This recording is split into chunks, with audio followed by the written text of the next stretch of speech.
What's up mga ka-OFW? Yo good! Gising job! Naaalala nyo ba yung sinabi ko dati na pag sa Saudi ka nag-apply at nagtrabaho, ang hinahire sa'yo yung skills mo. Sabi ko nga, ako ay driver merchandiser lang dito sa Saudi. So nung nag-apply ako, hindi nila hinanap kung anong natapos ko.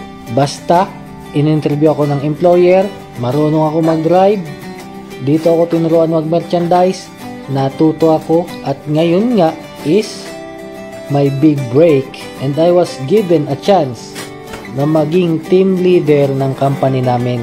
Walang interview, sabi ng boss ko, bibigyan kita ng chance maging team leader dahil ikaw ang itinuturo ng mga field managers, ng mga field officers, ng mga team leaders, ng mga supervisor na sumunod sa yapak ng iba pang mga naging team leader.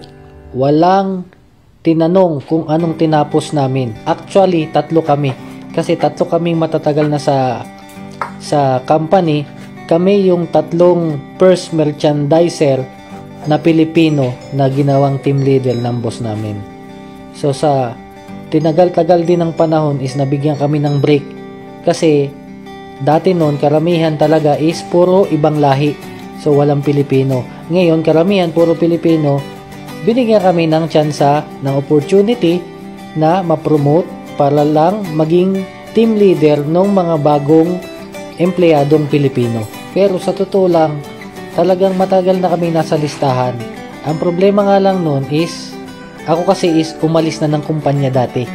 So masama ang loob ng boss ko sa kasamaang palad is ayaw niya talaga ako maging team leader. Dahil nga sabi niya sa akin, umalis ka na dati pero ngayon sana patunayan mo na maging loyal ka sa company ko.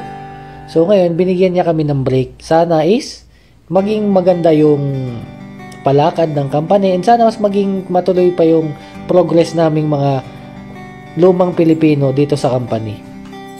If you like this video, you can follow me on Facebook, YouTube and TikTok. Thanks.